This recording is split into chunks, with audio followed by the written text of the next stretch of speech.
May problema ka ba sa batas? Hihimayin yan ng Panyera ng Bayan, Attorney Rina Seco sa Usapang Legal.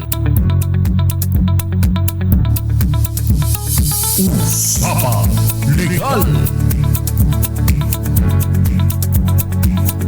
Magandang gabi Pilipinas, ito po ang DZRH Usapang Legal kasama Panyera ng Bayan at Attorney Rina Seco para sa DZRH.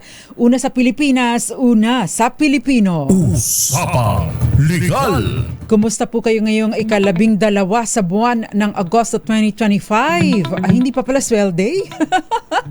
Medyo ilang kembot pa, ilang tulog pa pala. So, hindi pa pwede. Kailan ba? Sa Friday ang swell day? Tama ba ako? Sa Friday ba ang swell day, Sofia? Ang 15. Today is, tama-tama, Wednesday at Friday. No? Pero para sa mga iba, nag-swell day na noong nakaraang araw kasi yung iba, adjust a 5 ang kanilang swell day. Usapang Legal. Timing naman, nagkaroon po ng katiting na rollback sa ating mga produktong petrolyo, pero katiting pa din kapag ka nagtataas, ang laki-laki di ba? Yun lang. Anyway, samahan niyo po ako hanggang 7:30 ng gabi. Pag-uusapan po natin tungkol sa mga benepisyo ng mga manggagawa o ng mga empleyado. Kasi ang tanong, attorney, pwede bang ma-forfeit, yung aking benepisyo? Kasi meron pong itinatanong, yung family health assistance na binibigay ng kumpanya. Hindi ko po kasi kinuha for 10 years kasi iniipon ko pang emergency fund.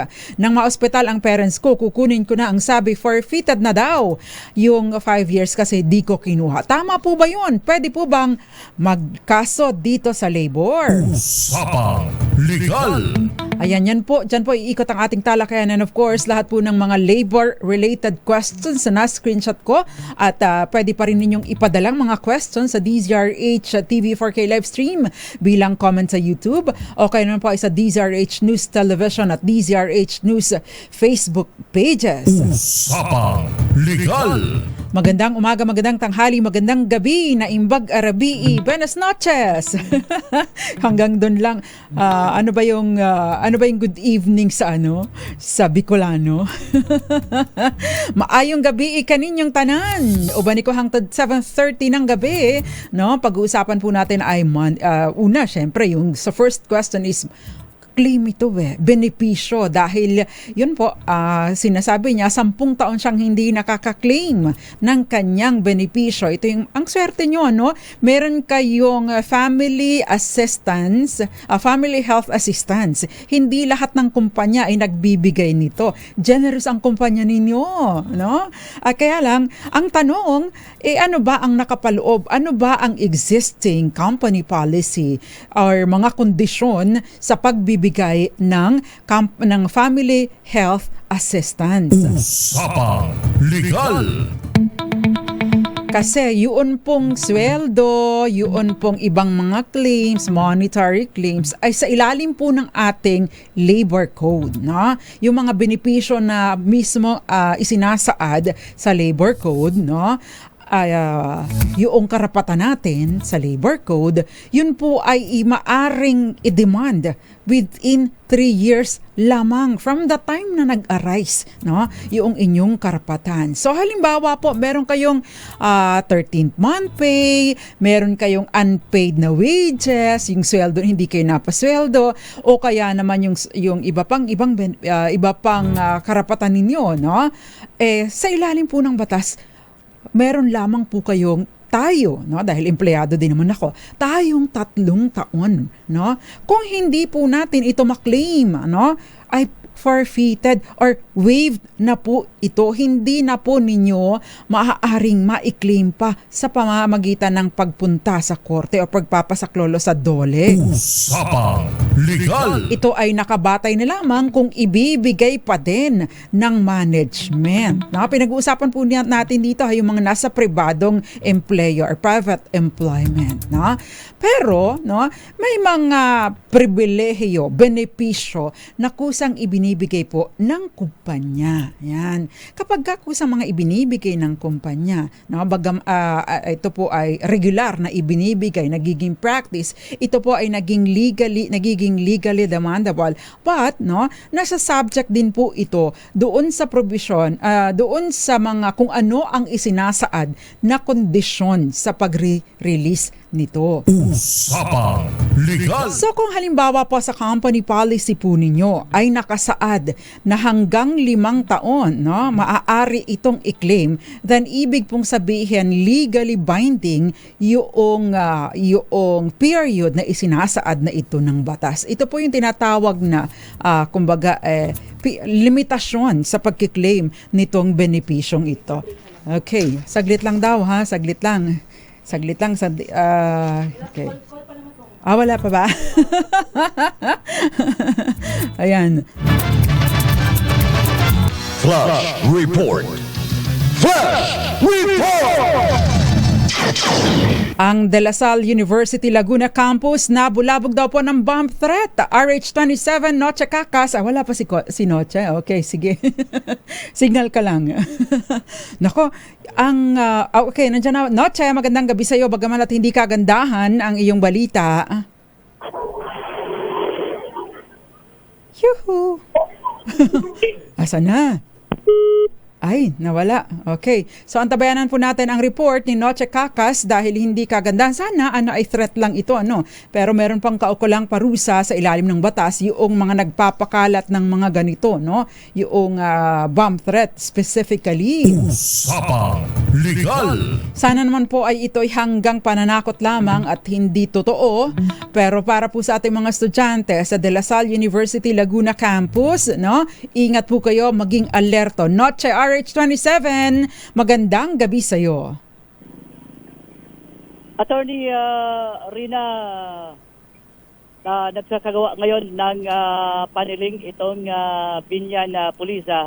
Kaugnay nga dito sa natanggap na report, isang babae ang tumawag sa management ng De La Salle University Laguna Campus dito sa Binyan na umano'y isang banta ng bomba na sinasabi ay kung hindi magbabayad yung isang lalaki ang tinutukoy ay na isang nakasaad umano sa ipinasa na tawag na magdi-deliver ang isang bomba kanina kung hindi mabayaran ni alias Alvin ang kanyang utang. Mamaya, Attorney Rina, sa sino naman itong alias Alvin na ito at bakit bubulagbugin pati ang eskwelahan kung isang individual lang ang may pagkakautang o kung anumang responsibilidad sa kanya?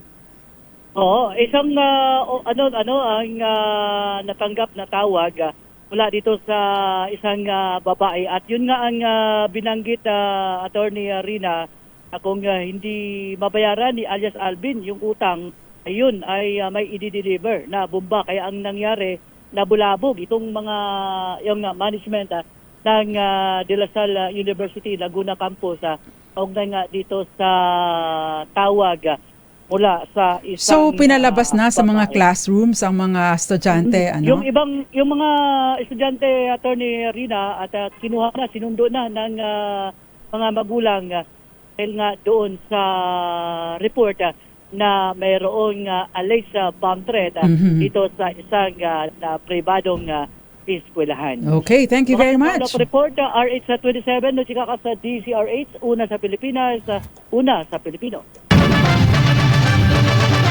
Flash Report. Flash Report! Maraming salamat sa iyo, Noche Cacas, kaugnay sa iyong report na ang De La Salle University Laguna Campus daw po ay nabulabog ng bomb threat. Maaga ang litera. Sa amin, pag sinabing uwian ng eskwelahan, ang tawag doon ng mga estudyante, ang tawag doon litera. Maaga ang litera. Pero sana po ay ligtas at hindi totoo ito. Pero para po dun sa naggumawa ng pananakot na ito, ay maari kayo magkaroon ng kriminal na pananagutan. Natitrace naman po yan ng Anti-Cybercrime Group ng ating PNP, ACG, lalo na kung ito ay mga mobile na mga calls na. Pero ingat-ingat din po sa pagsusumbong sa mga ACG or anti-cybercrime group dahil baka po doon kayo mapunta sa peke, pekeng pulis, nagpapanggap at kayo naman ay mabiktima din. Ayan, ingat po kayo, meron pong mga nagpapanggap na kaya nadudumihan, nasisira ang ating PNP, ang ating mga nasa gobyerno dahil may mga iba rin naman na nagpapanggap para sirain or para kumita pagkakitaan ng mga individual, lalo na yung mga hindi nagve-verify. Usapang Legal. Anyway, balikan po natin ang ating talakayan kaugnay sa forfeiture ng benepisyo. Normally, binanggit ko na sa ilalim po ng Labor Code, yung mga money claims ay na-forfeit, na-forfeit after 3 years. Ibig pong sabihin, you can no longer go to court or seek redress, from the DOLE, Department of Labor and Employment, at sa ating NLRC kung lagpas na sa 3 taon ang iyong claim. Ito ay pinabayaan mo, Pero sa ilalim po ng ating batas, mayroon din pong tinatawag na management prerogative na para sa mga benepisyong itong binanggit na kusang ipinagkakaloob lalo na ng mga employer sa kanilang mga manggagawa, Ang employer po ay merong tinatawag na management prerogative para mag-set naman ng mga kondisyon or limitasyon sa ibinibigay na benepisyo sa mga manggagawa. Usapang Legal. So para po sa nagtanong sa atin, ano ba ang mga kondisyon na nakapaloob or ano ang policy ng kumpanya pagdating sa release ng benepisyong ito? Kasi yung iba ang sinasabi, makiklaim mo siya within 5 years. Pag hindi mo na-claim, ay forfeited na itong benepisyong ito. Kung ang Labor Code at ang batas sa ilan pang mga hakbang sa kahit anumang sa mga properties ay nagtatakda ng prescriptive period, ang mga kumpanya ay may karapatan din po sa ilalim po ng management prerogative. And so, the question is, ano ang isinasaad ng polisiya or policy ng inyong kumpanya? Yun po ang magiging sagot. Usapang Legal. Kung ang sinasabi ay hanggang 5 taon lamang pagkatapos ay mafu-forfeit yung in excess of 5 years, so dapat ay regular mong kiniklaim. Pag hindi mo kiniklaim ay mafu-forfeit, ay masusunod po ito, legally binding po ito for as long as ito yung policy ng kumpanya or kaakibat na restriction, limitasyon doon sa pagbibigay ng benepisyo. Usapang Legal. Para naman po maidagdag ko lang para po sa mga kasi related din pagdating sa mga SSS, ayan, mga Social Security System claims, mga insurance policies, Yung pong mga unclaimed benefits ay na-forfeit din while wala pong general law na nag-govern sa mga SCHITs. Ano ba yung SCHIT? Para sa mga unclaimed insurance benefits. Ang SCHIT po, ang purpose nito, ilipat doon sa, say for example, sa estado, sa state, yung for example, yung unclaimed na mga benepisyong ito, usually, pagka po sa mga insurance policies, nakalagay po ito doon sa pinirmahan ninyong kontrata. Usapang Legal. Sa SSS nagkakaroon po ng mga forfeiture din, kaya titingnan po ninyo. Pagka po mga walang qualified beneficiaries o hindi lumalabas ang beneficiaryo agad-agad, maging alerto kung kayo po ay may kamag-anak na usually 10 years. Sa mga life insurance o yung benepisyo sa ECC ay bumabalik po ito. Usually sa ECC ay hanggang 3 taon.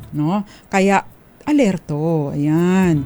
So, kaya lang, pagka po naibigay ni ito, hindi mo, ito lang ang maidadagdag ko patungkol dito sa mga benepisyong ito. Kung ang isang benepisyo ay kusang binigay, ipinagkaloob ng employer, Pagkatapos naging practice na ito, no, regardless kung ano yung may mga kondisyon, naging practice na ito for as long as ang empleyado ay nakakamit or namimit niya ay lahat ng kondisyon para sa grant ng benepisyo or para maka-avail ng benepisyong ito, hindi po ito basta-basta matatanggal ng employer. Bakit? Meron pong tinatawag na non-diminution of benefits. Bawal po na kapag ka ang isang benepisyo ay regular na ibinibigay, bigla na lang tatanggalin ng employer. Usapang Legal. Pwede po itong pag-ugatan ng money claims at pwede po itong maisampa sa loob ng 3 taon from the time na nag-arise, no, ang karapatan na i-claim ang benepisyo. Usapang Legal. Magandang umaga, magandang tanghali, magandang gabi sa lahat ng mga nanonood sa atin sa iba't ibang panig ng mundo. Miss Myrna de la Cruz, Moon Beats, JM Santillan, Alex Cabanita, si Alex dyan sa Victory Liner, Bus 7024. Magandang gabi po sa inyo. Kayo po ba ay pasahero o kayo ay empleyado? Alex Naimbag nga rabii.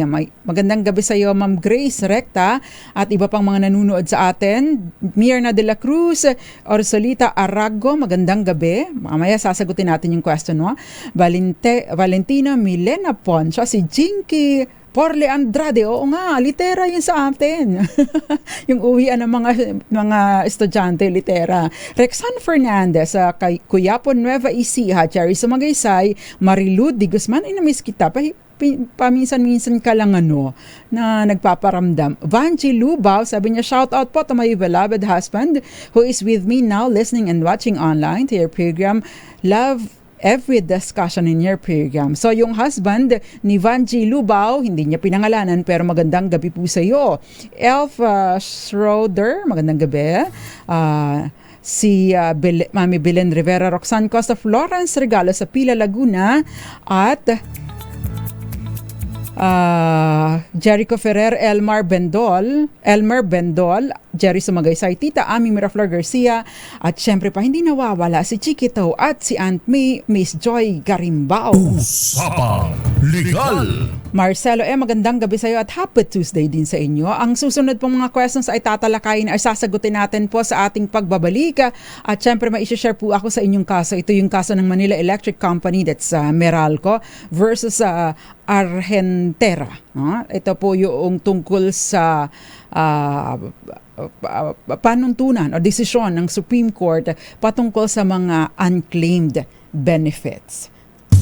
Kayo'y nakikinig sa Usapang Legal, kasamang panyera ng bayan, Attorney Rina Seco, tinatalakay po natin benepisyo kung ito ba ay na-forfeit. Now, before we pause for commercial, sinagot na po natin yung first question. Pero I would like to discuss a little. Ito pong GR number 222-4729. Ito po ay desisyon ng Supreme Court sa Manila Electric Company versus Apolinar Argentera et al. No? Dito po sa kasong ito, itong mga empleyado ay nahuli na malingering, naglalakwatsa. Naglalakwatsa habang oras ng trabaho, no? Matagal bumabalik dahil sila po ay may fieldwork, bumabalik ay late na, no? Kung ano-anong kinakatwiran, nata-traffic or whatever, no? Pero hindi rin masagot kung saan sila nagpupunta at nakasuhan din po or sinasabi din po na inakusahan din po na nagnakaw, no, ng mga piyesa yung ginagamit doon sa mga sa kuryente, something to do with mga materyales kapag ka nag-i-install ng mga kuryente or kung ano pa man, no? To make the long story short, no, dinismiss po sa trabaho itong mga empleyadong ito. Pero ito po mga empleyadong ito ay nagsampa ng kasong illegal dismissal at nanghihingi ng ilan pang mga benepisyo kasama na yung 70,000 pesos may 70,000 pesos na benepisyo under naman doon sa CBA or Collective Bargaining Agreement. Ayaw po itong ibigay, no, ng Meralco, no? Dumulog po sila sa, of course, sa NLRC, DOLE, as NLRC, nakarating sa Supreme Court, sa Court of Appeals, nakarating din sa Supreme Court. ang sinasabi po ng Korte Suprema, no, kahit pa kung halimbawang walang express na provision para sa forfeiture ng benefits, no, doon sa company policy, o kaya naman ay walang stipulation doon sa kontrata, under doon sa collective contract, yun pong mga karapatan ng mga empleyado, mga benepisyo and other privileges ay hindi automatic na nawawala kapag siya ay na-dismiss kahit pa merong sapat na batayan. Usapang Legal. Lalong-lalo na itong mga na-earn na ng mga benepisyo bago pa ang dismissal. So in essence, sabi po ng Supreme Court, yung 70,000 pesos na lump sum, no, ay monetized vacation leave, yung sick leave at Christmas and anniversary, even the mid-year bonuses na na-accrue during the investigation, no, habang isinasa ilalim sila sa investigation, ay but prior to the dismissal, entitled pa rin sila dito. Usapang Legal. In short, sa ganito po, controlling ang company policy. So itong isa nating texter na sinasabi niya, isa siyang businessman. This should guide you. So kung ikaw ay may mga benepisyo at subject ito sa kondisyon, maganda na isulat mo, no, isa papel mo at mayroong kopya nito, maipaalam mo sa mga empleyado. Ipa-acknowledge mo sa kanila yung company policy. Usapang Legal. Okay, yung next question. Yan. Legal po ba ang pag-transfer ng assignment sa empleyado? Ayan. So, yun pong pag-transfer ng isang empleyado sa ibang lugar is generally legal, no? Basta po, yung pag-transfer na ito ay hindi motivated ng ill will, no? Walang hidden na agenda, hindi for purposes of para pahirapan ka, yung para mahirapan ka at eventually mapwersa kang mag-resign. Yun. So, at hindi rin tantamount to demotion, no, na wala namang sapat na basehan. Usapang Legal. Next question please, no? Hello po, government employee entitled po ba sa overtime pay? Dito po kasi sa amin hindi binabayaran ng overtime. Thank you po, sana masagot sa program. Ayan. Yun pong, ito pong tungkol sa mga government employees, ano. Meron pong isang joint circular. This is an old circular, no? Nung panahon pa ni 2015 pa ito, pero this is in accordance or pursuant to the administrative code, ano. Yung pong policy and guidelines on overtime services and overtime pay for government employees, no. Meron pong tinatawag na CTO, compensatory time off, no, na still in effect para po sa mga government employees, particularly doon sa nagre-render ng mga overtime work.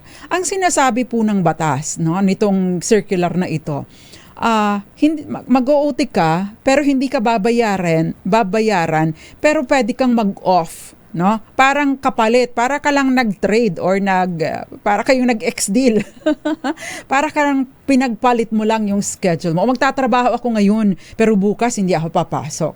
Pwede po ito. But as to overtime pay, generally, hindi. Ayan. Meron din po mga tao na specifically ay hindi entitled sa pag-overtime or sa payment ng overtime. Lalo na yung mga holding positions higher than division chair or equivalent levels. Gayon din yung mga granted other forms of allowances and benefits. Kasi di ba ang mga nasa gobyerno, sangkatutak ang mga benepisyo, di ba? Ang dami mga benepisyo ng mga government employees. Well, generally. Usapang Legal. O kaya naman yung nasa travel status, yung mga elective officials in the national and local government units down to municipal level, elective and appointed barangay officials and employees, at saka yung military and uniformed personnel. You are not and authorized to render overtime services under the circular. Usapang Legal. Okay, next question please. Attorney, may ask lang po anong sabi sa labor about sa pag-charge sa mga sa mga employees sa company losses. Ay, ito, this is a very interesting, no? Sabi niya, thanks po. Ang haba talaga, no? Yun pong labor code, no? Very specific po na generally yun pong losses, no, ay hindi isinacharge sa mga empleyado. Maliban na lamang kung meron pong mga kondisyon na isinasaad sa batas. Ibig sabihin, hindi maaaring i-deduct o pabayaran sa empleyado. Kasi, di ba, pag negosyante ka, ikaw ang may-ari ng negosyo, kasama yung mga losses sa dapat na na-anticipate mo. But in situations wherein ang empleyado po ay in bad faith o marami pang mga kondisyon, maari po itong pabayaran sa empleyado. Usapang Legal. Ito po ay due to neglect, kung ang losses po ay due to neglect, fault, no? Pero under specific circumstances lamang. Ang sinasabi po ng Omnibus Rules to implement a labor code, no? Ang sinasabi, yung employee concerned, no, ay napatunayan na nagpabaya ng matindi kaya nag-incur ng losses or damage ang kumpanya, no? The next one is nabigyan siya ng pagkakataon, no, na maipaliwanag ang kanyang panig. Again, no? Ito po yung compliance doon sa due process requirement. At syempre, yung amount ng deduction ay fair at reasonable at hindi dapat na lalagpas doon sa actual na losses or damage. So kung 5,000 yung na-damage mo, yung nawala, dapat hanggang 5,000 lang. At syempre pa, yung deduction doon sa sweldo ng manggagawa ay does not exceed o hindi lumalagpas sa 20% ng sweldo ng empleyado sa loob ng isang linggo. Ayan. Usapang Legal. Yun po ang mga kondisyon para sa deduction ng losses. All others, no, hindi po dapat na dinideduct, no? Kung hindi po nakapaloob o hindi po pasok doon sa mga requirements na isinasaad ng batas. Usapang Legal. Next question please.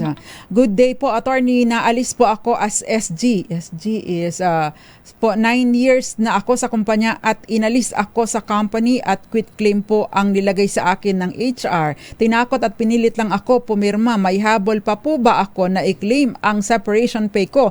13th month pay lang ang nakuha ko last pay. Maraming salamat po sa pagsagot. Usapang Legal. SG po ba ibig pong sabihin security guard, no? Kung ikaw po ay tinanggal sa company, kasi usually po, di ba, may ahensya, merong kung saan kayo dinideploy na kumpanya. Kapag ka tinanggal kayo, hindi kayo nagustuhan ng kumpanya, no? Dahil usually mayroon pong prerogative, no, ang kumpanya na mamili ng gusto nilang mga magtatrabaho for them, no? Yun, kayo po ay dapat ina-assign lamang ng ahensya sa iba. Ibig sabihin, ididestino kayo or idideploy kayo sa ibang kakontrata o ibang kliyente nila. Ngayon, kung ang sinasabi mo mismong ahensya ang nagtanggal sa'yo, no? At wala itong sapat na batayan, no? Hindi nangangahulugan na yung ibang benepisyo mo na dapat matanggap ay hindi mo na matatanggap. Kung may sapat na basihan para ikaw ay tanggalin, wala ka generally, no, unless meron kayong kasunduan, yun pong separation pay ay hindi ka tatanggap.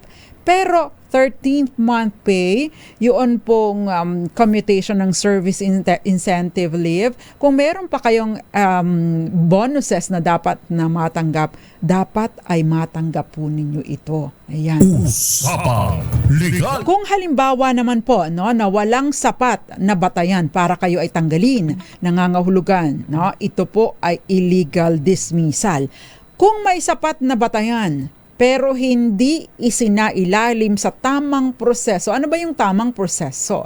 May tinatawag pong twin notice requirement. Ano ba yung twin notice requirement? Una, padadalhan ka ng notice na merong aligasyon sa iyo na mga violation sa company rules. At sa ilalim ng company rules, no, ng company manual, employee manual, sinasabi ito ang mga kaukulang parusa dito. And therefore, binibigyan ka namin ng 5 araw mula sa pagkakatanggap mo ng notice na ito para sagutin ang lahat ng mga ina-allege or inaakusa sa inyo. Kung hindi ka sasagot, ay deemed waive ang inyong karapatan na sumagot. Pinapayagan ka din na mag-engage ng lawyer of your choice. Kapag magkakaroon ng investigasyon, kung kayo magkakaroon ng investigasyon, pasasagutin din yung, tatanungin din yung mga testigo ninyo, no? At kapag after noon ay na-determine na may kasalanan kayo, no, bibigyan kayo ng isa pang notice. Notice na sinasabi na ito ang desisyon namin batay sa mga sumusunod na dahilan. Ayan. Malinaw na isinasaad doon. At nakasaad din kailan ang effectivity ng pagkakatanggal ninyo. Usapang Legal. Kung hindi kayo isinailalim sa ganitong proseso, bagaman at may sapat na batayan para kayo ay tanggalin, ito po ay tinatawag na constructive dismissal na maari pa ring pag-ugatan ng danyos perwisyo. Usapang Legal. Next question please. Okay, hello po attorney. Ask lang po sana, may clearance po kasi na nire-require sa mga teachers to get the 11th month pay.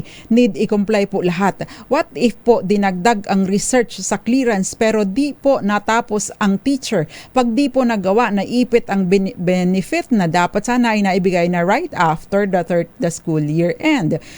Thank you po in advance. Usapang Legal. Bakit 11th month pay? Ibig bang kasi yung school year ang tinitingnan, okay? Kapag ka po ganito, ang unang tanong, yun po bang requirement na ito ay bago o dati pa? No? Ito po bang requirement na ito ay ipinaalam sa inyo?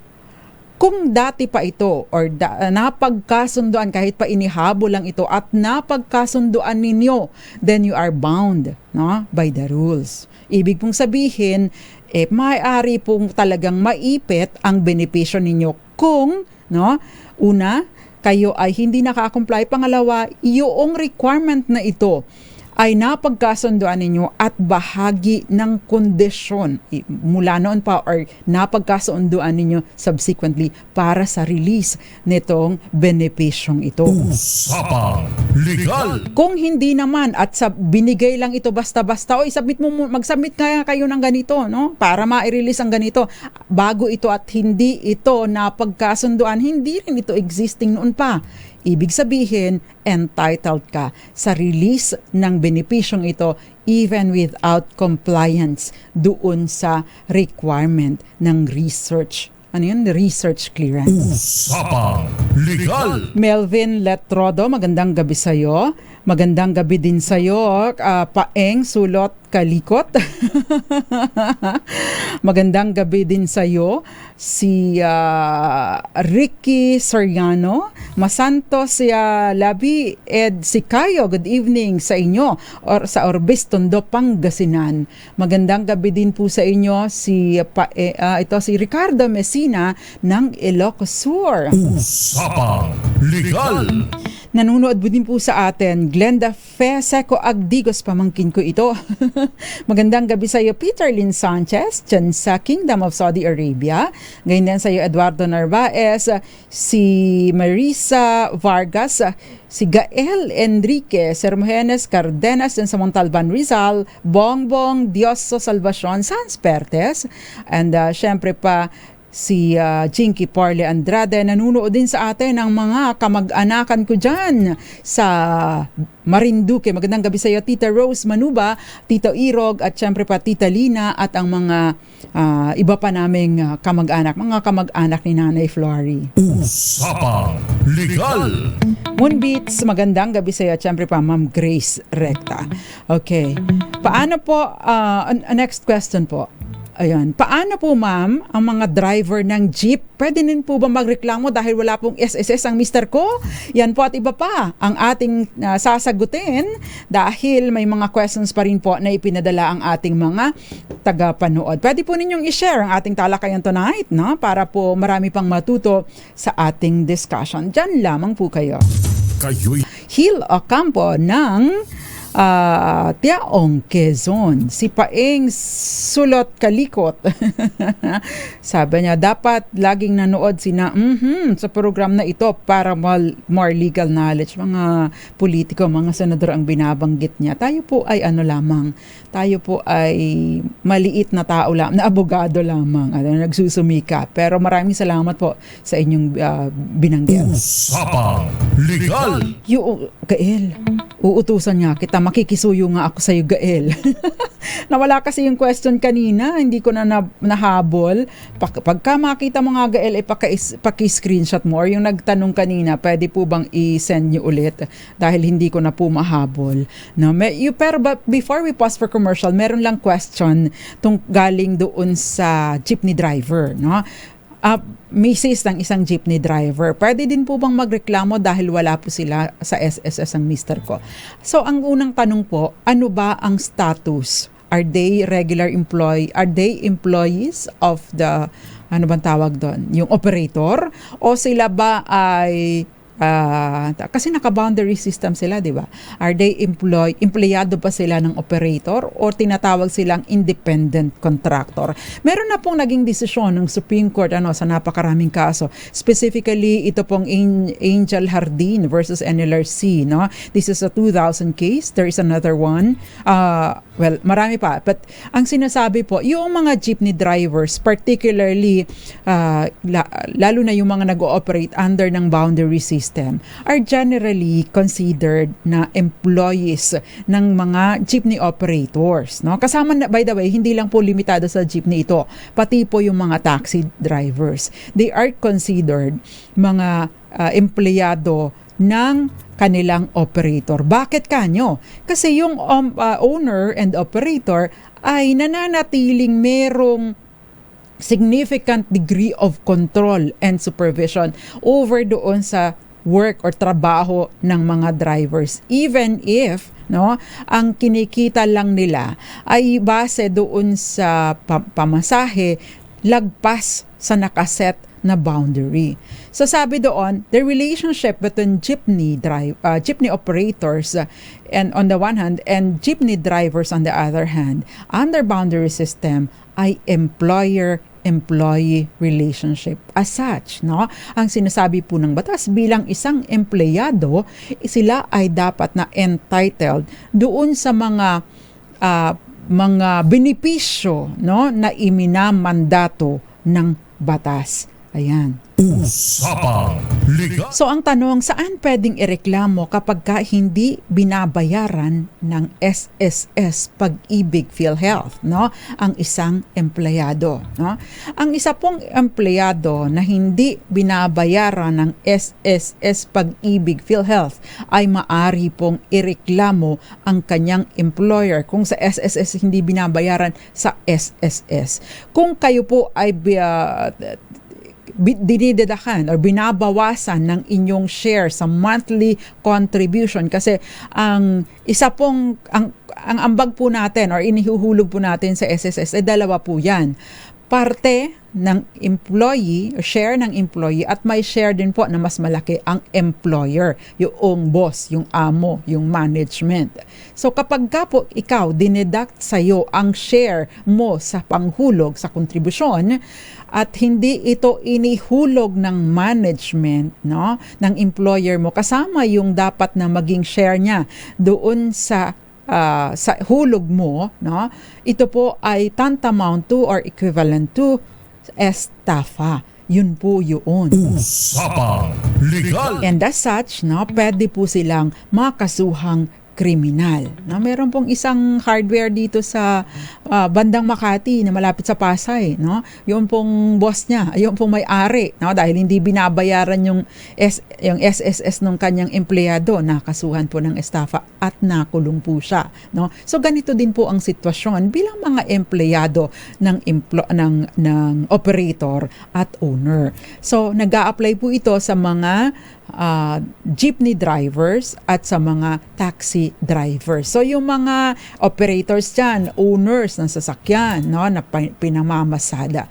Sabi po ng Supreme Court, no, itong mga jeepney operators and drivers na ito ay merong nag-exercise pa din ng control and supervision doon sa mga drivers. And therefore, and besides, sila ay mga holders ng Certificate of Public Convenience at mas see to it na yung mga driver, no, ay sumusunod. So may say si employer, si operator, sumusunod sa ruta na isinasaad sa kanyang Certificate of Public Convenience. Usapang Legal. Hindi ibig sabihin na wala siyang fixed, no, wala siyang fixed na kita, no, hindi nakapeg na like kagaya doon sa mga ibang empleyado na ang kita ko ay say for example magkano yung minimum wage, na magkano na ba ang minimum wage na yon, hindi porket hindi alinsunod doon yung kanyang kinikita ay hindi na siya maituturing na empleyado. Usapang Legal. Ayan na. Thank you very much, Ma'am Orsolita Arago. Yung question ko po kanina, entitled po ba ang mga barangay workers like BHW, Tanod at Lupon members sa 13th month pay tulad ng mga taga-barangay Kagawad? Yun lang. Usapang Legal. O diba? Parang walang ganun, pero kayo ay may mga allowances. Tama po ba ako? Usapang Legal. Melvin Letrodo, maiba po ako. Ang iyong paksa, attorney, pwede po ba kasuhan ng jeepney driver na bihirang maligo? Kasama po dapat yan sa on watch, no? Dapat po ay minomonitor din yan ng mga ng kanyang operator at kasama yan dapat sa policy. Pero yung kaso ng hindi paliligo ay yung madumi sa katawan, parang hindi naman.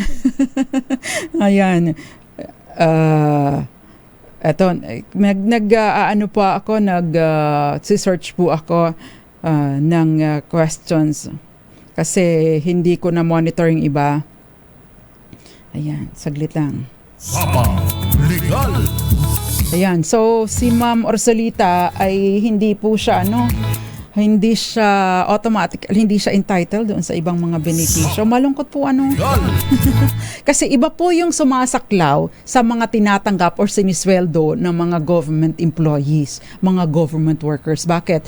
Meron pong salary standardization law, meron pong ibang batas na sumasaklaw sa kanila, hindi po ang labor code. Ayan. Kaya nga po yung minimum wage nila ay naiiba din po sa minimum wage na nakatakda para sa mga nasa private employment. Usapang Legal.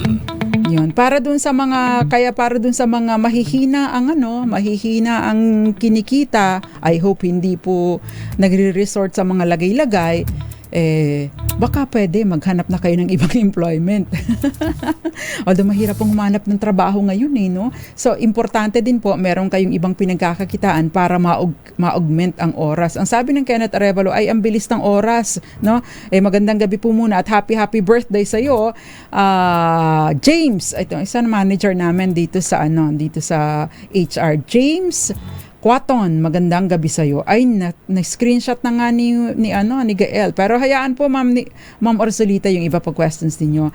Ipadala lang po sa akin bilang private message at sumasagot din po ako doon. Miss Adi Socrates, magandang gabi sa iyo at iba pang mga nanonood sa atin sa iba't ibang panig ng mundo. Thank you very much. Nakasama ko po sa kabilang side si Belle Domingo at syempre pa sino pang nasa RHTV. Thank you very much sa inyo. Ang tabayanan po susunod na programang Lunas at Lunas Extension para sa mga mahalagang impormasyon tungkol sa kalusugan. Ako po ang panyera ng bayan, Attorney Rina Seco para sa DZRH. Una sa Pilipinas, una sa Pilipino. Hindi ko pa birthday, wag po ninyo akong batiin. Sumainyo ang